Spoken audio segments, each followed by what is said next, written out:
Welcome back, class. So in the last chapter, we actually learned about that how we can do the DC analysis of the BJT for the different cases. Like we have the common emitter configuration, voltage divider, common base, and the other configurations. Okay, even like we have the AC signals that we do the superposition. If we get the capacitor, we remove them, and then we perform the DC analysis. So this chapter is actually it's extension of the last topic of the last chapter, which was about the AC analysis. That how we can perform the AC analysis, actual AC analysis. AC analysis is also called as small signal analysis. So that is the focus of this chapter. So we are going to learn about that how for the different configuration, common emitter, common base, common collectors, and the other configurations, how we can do the AC analysis. So basically for the AC analysis, we are going to make the RE transistor model. Okay, so this transistor, okay, here, okay, basically like this is the base emitter junction, so usually we can replace them with the diode here. Okay, so basically we have a diode here, so this is the IE. Like in the last chapter we have made the equivalent circuit models. Okay, so like this is IC, which is alpha times of IE. So basically I can replace this IC alpha times of IE or beta times of IB. So I can replace this with a current source, which is beta times of IB. Okay, so we make the equivalent circuit models. So we are going to make another kind of circuit models. That was the model for the DC analysis. Now we are going to make the model for the AC analysis. There are multiple ways, but we are going to use the RE transistor model. So let's see how we can actually make this. So for the AC analysis now, what will we do? We will remove all DC sources. Okay, so we will set all DC sources to 0. Okay, in the DC, if you remember, we remove the capacitor with open circuit. Okay, in AC, as the AC signal can pass through capacitor, so capacitor offer low impedance, so we can replace the capacitor with a short circuit. Okay, if we are performing the AC analysis, we are going to remove the capacitor with the short circuit. Okay, then we will try to redraw the network to make it look better. For example, this is a basic circuit. Okay, voltage divided network, like we have seen in the last chapter. So here we have 3 capacitors. This is the DC, this is the AC. Okay, now the first step is we are going to remove the DCs. So how we can remove them? We will make them ground. Okay, we will make them ground. So this VCC, I remove it and I make it ground here. Also I have made the capacitors short circuits. So this capacitor, it will also be short circuit here. This capacitor, it will also be short circuit here. So we are measuring the voltage, output voltage here between collector and ground. So basically we, with short circuit, we are going to measure the voltage here. This will also be short circuit. Okay, so the capacitors are short circuit here. Now what will happen? This is very interesting thing. So when I make this short circuit, so this branch, okay, this branch impedance, okay, C3, it will be 0 ohm. Okay, so 0 ohm parallel with any resistance RE, what will happen? It will be 0. Okay, if you have a short 0 ohm and a 0 ohm, this branch 0 ohm is parallel with RE, so these two will become 0. Okay, so we can redraw the circuit like this one. Okay, with the remove DC, remove capacitors, and the RE will become 0 because we have removed the capacitors here. So I can remodel this one. Okay, so one thing we know that this is a voltage divided network and these R1 and R2 are in parallel, right? So I can replace this R1 and R2 with one resistance.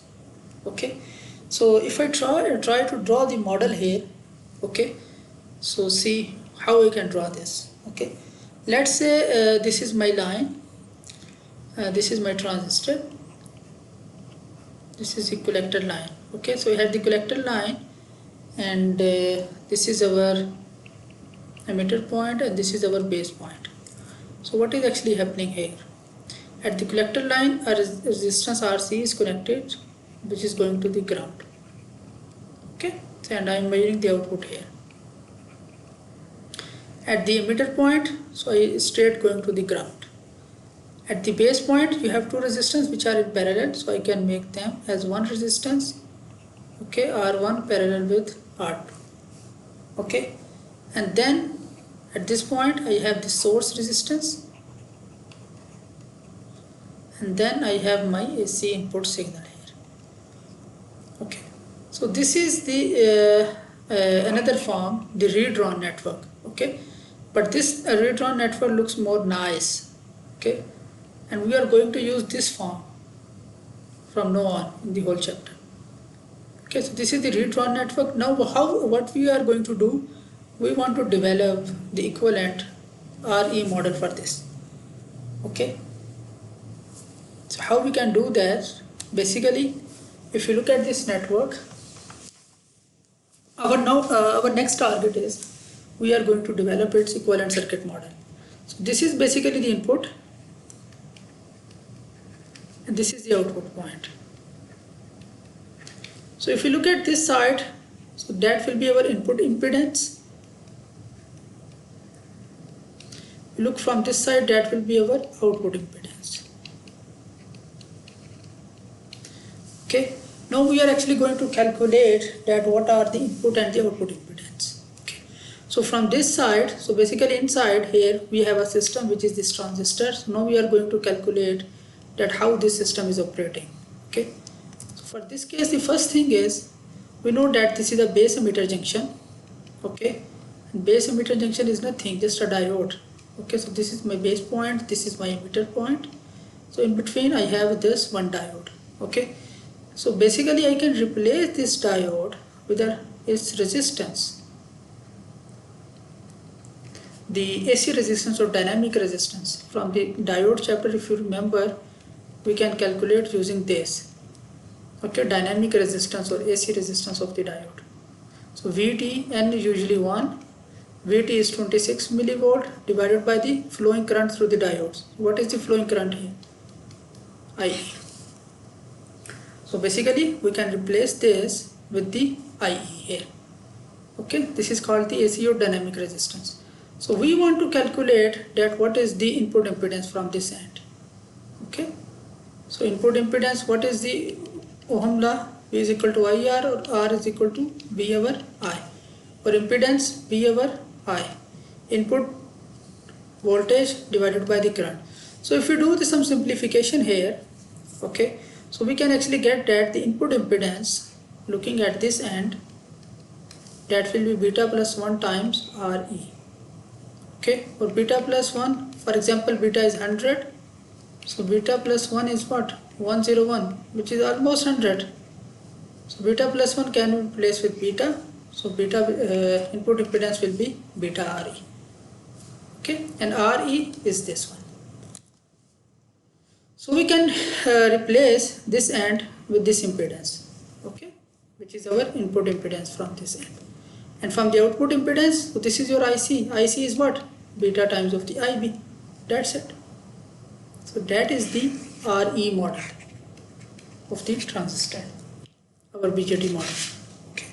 That the input impedance is beta RE and the output impedance here we have beta IB, and this side we also have the output impedance. We also have the output impedance, and the output impedance is basically the voltage drop across the capacitor, and this waveform. So this is VC, this is your IC. Okay, so we calculate, this is also the dynamic resistance.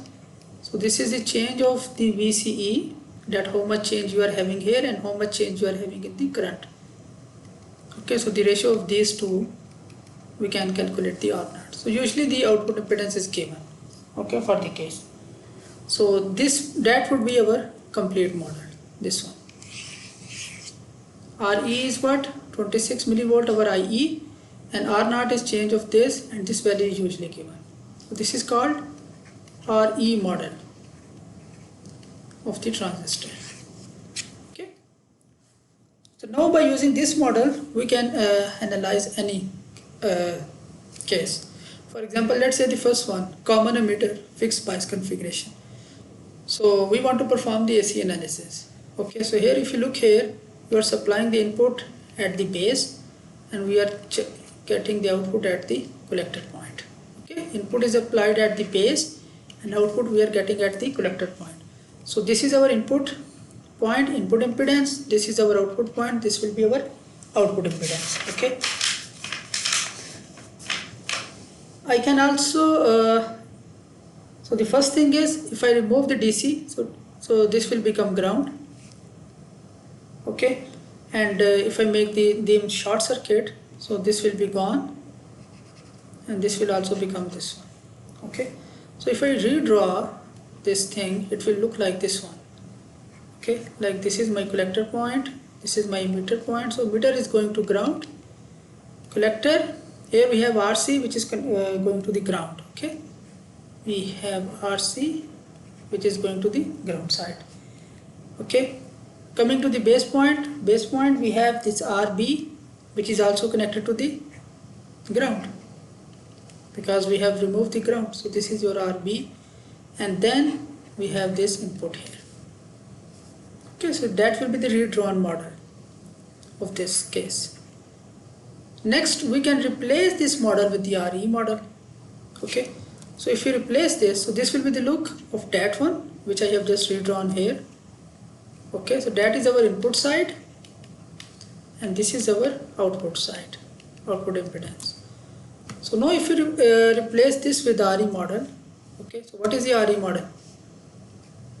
That we have beta RE, this is the base side, and this side, collector side, we have a dependent current source, beta times of IB and R naught.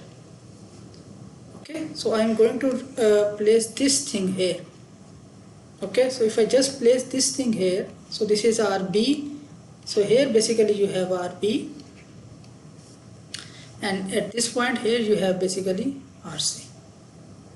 Okay, so it will look like this one. So this is the RE model. Now if you look at this side, if you want to calculate the input impedance, so what is the input impedance from this side? So these two resistance RB and beta RE, they are in parallel. That will be your input impedance. And RE is what? 26 millivolt over IE. And if you want to see the output impedance will be what? These two resistance are in parallel. So RC multiply with R naught. That will be your output impedance. Okay. And what is this? They are in parallel. So I can write them as RB multiply with beta RE divided by RB plus beta RE. So if this value RB is much higher than beta RE, so we can actually make this more simplified. Just input impedance will be beta times of RE. Okay. Similarly, if the output impedance is much higher than the RC value, we can simplify this output impedance only RC. Similarly, we can calculate the voltage gain. Voltage gain is the output voltage. Voltage gain is output voltage divided by the input voltage. This is called voltage gain. Current gain is output current divided by the input current. Okay, that will be the current gain. So these are the formulas. If you want to calculate the output voltage gain, so that will be look like this one. Okay, this is the more simplified if we just with this assumption. Current gain, okay, here it simply look like this one. And if you want to get the voltage and the current gain form, it will be look like this one.